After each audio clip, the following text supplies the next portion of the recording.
Graham Calder here from P3 Permaculture. 16 years of teaching, designing permaculture over 5 continents. And this is our eco garden here at our little humble abode in the Outaouais region of Quebec. And we're just going through all the different things that we're doing here. It's real life permaculture, so hashtag parents. If you know what I'm talking about, we've got everything kind of half done. I've got too many projects started because that's just the way I roll. But anyway, we'll see what we can get out of them, and hopefully you can learn and grow your garden into abundance.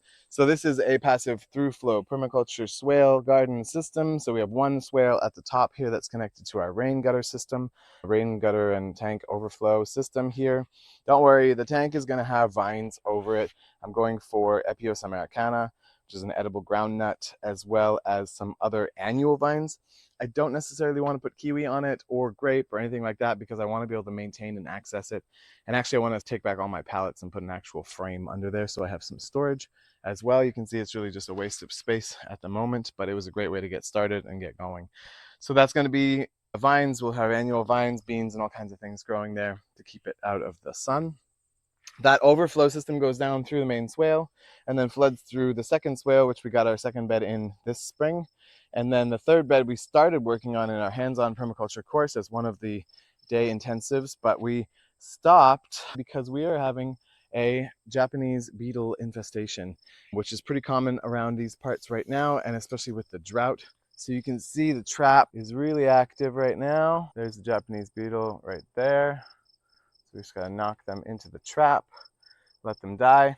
Now these traps are not cheap. They are $26 a piece. And I looked at doing DIY ones, but I wasn't sure about the lure. And when I bought this, you smell that. I mean, you can't smell that, not yet, eh? But that's clove-oil. So we're gonna make our own lures, or we're just gonna recharge this lure as we go. So anyway, great little trap, definitely doing its work. And that's one way we're going to keep down the Japanese beetles. But the other one is through companion planting. And so you see this bed that we were supposed to be putting in, rather than busting my butt all summer long for something I wasn't really going to get to plant, I'll finish this in the fall once the flowers have done flowering. Because this goldenrod here, soldago or verge d'or in French, is a host plant for the goldenrod crab spider. And the goldenrod crab spider, this is a voracious predator of the Japanese beetles. So definitely something you want in your garden. And there's a bunch of other flowers and plants that are beneficial for that as well. So we have at the end of every bed, we have little beds of or patches of companion plants. So here is Anise hyssop. This one's a beautiful medicinal.